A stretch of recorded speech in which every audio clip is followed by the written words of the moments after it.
उसने अपने कपड़े उतार कर अंदर के जो इनरवियर थे उसकी फ़ोटो क्लिक करके उसको भेज दी। उसने मेरे शरीर के कई नंगे तस्वीरें खींच ली और मेरे साथ उसने ज़बरदस्ती बिना मेरी परमिशन के शारीरिक संबंध बनाए। मैं इस जोश टॉक आशा के माध्यम से आप सब लड़कियों को बताना चाहती हूँ कि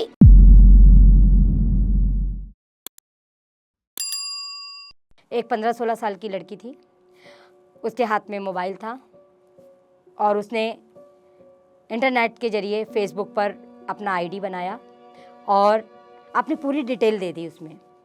और उसकी दोस्ती हो गई एक लड़की के साथ। फेसबुक पर चैटिंग चलती रही, एक दूसरे की पिक्चर लाइक करते रहे। तो कंटिन्यू जब इस तरह से लाइक आने लगे तो धीरे धीरे लाइक के साथ कमेंट्स आने लगे, कमेंट के साथ धीरे धीरे आपस में बातचीत हुई। जब उसने उससे बात की तो ऐसा लगा कि एक अच्छी सहेली मिल गई है। उसने अपने घर की बातें उस लड़की के साथ शेयर करनी शुरू कर दी। इस लड़की की बातचीत उससे रात को 12 बजे के बाद होती थी। वो छुप छुप कर रज़ाई में घुसकर, कभी बिस्तर में अलग जाकर, कभी बालकनी में अलग जाके उस लड़की से बातें करती थी। माता पिता पूछते थे भी किससे इतनी रात को बात करती हो, तो कहती थी कुछ नहीं, मेरी सहेली है, मेरी बहन बनी हुई है, मुझे उससे बात करनी है। धीरे धीरे उस लड़की से बातचीत करते हुए उसने उससे कहा कि तुम इनरवियर कौन सा पहनती हो? तो उसने कहा मैं तो ये वाला पहनती हूँ।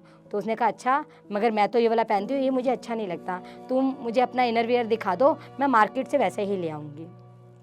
तो उसने सोचा कि ये मेरी बहुत अच्छी फ्रेंड है और उसने अपने इनरवियर की जो पहने हुए थे, उस लड़की ने उसी समय उसको असिस्ट किया कि मुझे वो जो तुमने इस समय पहने हुए कपड़े हैं उसी का इनरवियर आप दिखा दें।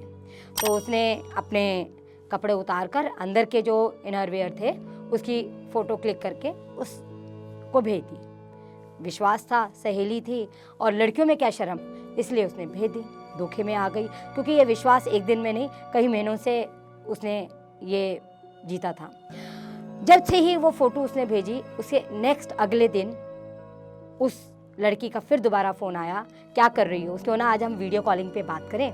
तो वीडियो कॉलिंग पे जैसे ही उस लड़की ने बात की, दूसरी तरफ जो सहेली थी जिसने कल उसके फ़ोटोग्राफ लिए थे, जब उसने देखा कि इस वीडियो कॉलिंग में लड़का है तो वो थोड़ी हिचकी। उसने पूछा आप कौन? तो उसने कहा मैं वही तुम्हारी सहेली हूँ जो मैं इतने दिन से तुम्हारे से बातचीत कर रही थी। धोखा हो गया, उसकी फ़ोटो उसके साथ शेयर हो चुकी थी।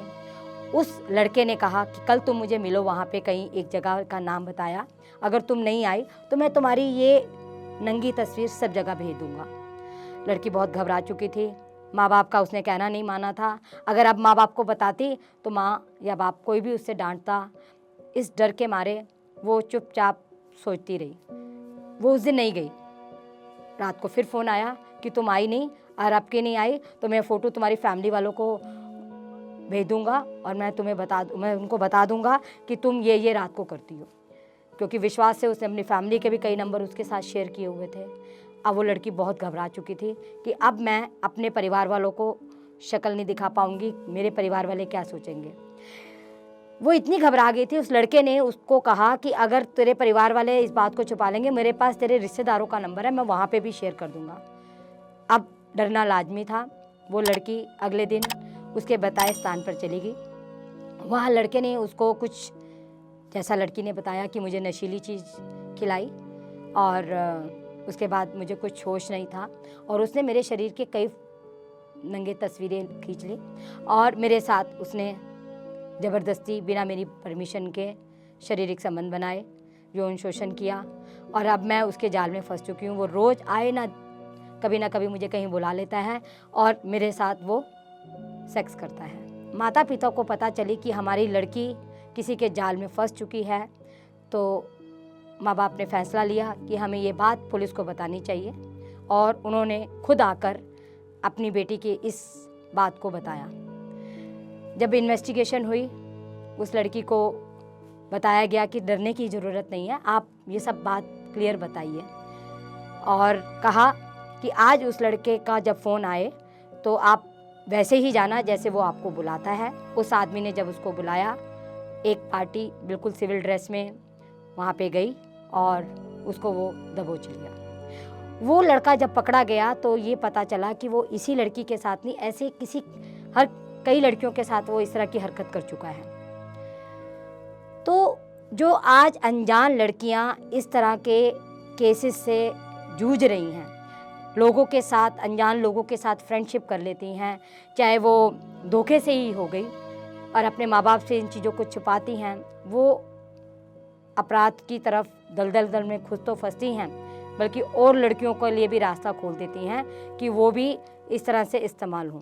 जब लड़की ने मुकदमे में सहयोग किया, अपने बयानों में बताया, मेडिकल कराया, तो आपकी जो इन्वेस्टिगेशन थी वो स्ट्रांग हो गई, ताकि जब हम किसी अपराधी को पकड़ते हैं तो उसके खिलाफ प्रॉपर एविडेंस होना ज़रूरी है।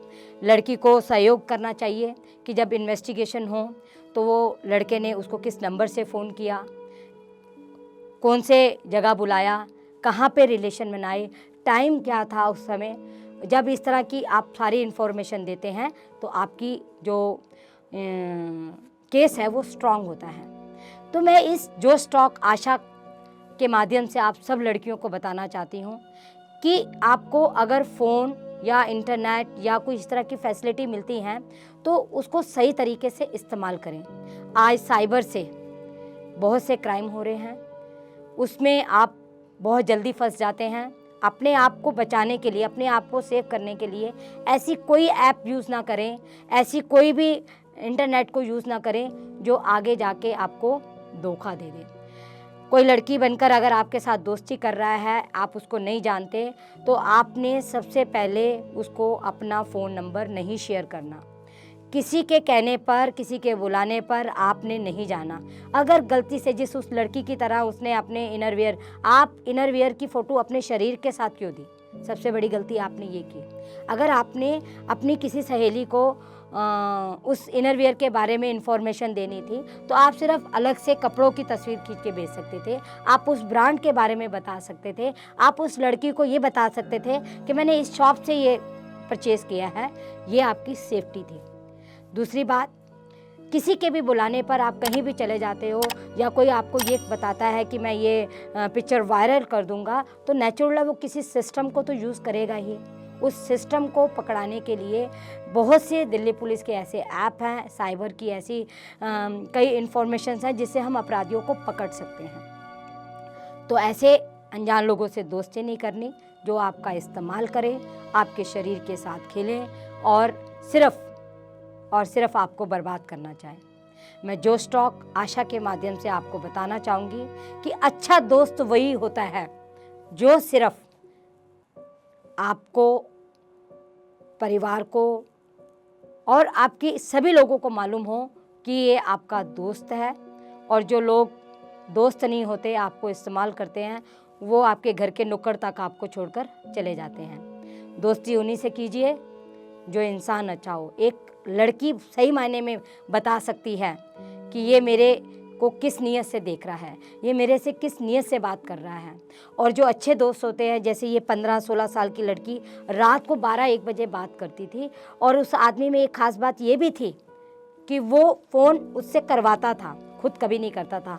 मिस कॉल दे देता था या उसको बताते था कि तुम मुझे इतने बजे कॉल करोगी, वो ठीक उस समय पे कॉल करती थी। तो हर बार वो उसको ये अपने आप को बचाने के लिए कि मैं तो कॉल करता ही नहीं था, ये लड़की मुझे कॉल करती थी। जब उसने पहली बार वो नंबर भी आप उसको शेयर किया था, तो वो जो नंबर था, हमें अपनी इन्वेस्टिगेशन में ये भी पता चला, वो नंबर एक ऐसा नंबर था जो एक ही बार इस्तेमाल किया गया। उसके बाद उसने जब लड़की से टॉक करना शुरू किया, उसने कोई और नंबर उसको दिया कि अब इससे तुम मेरे से बात करोगी।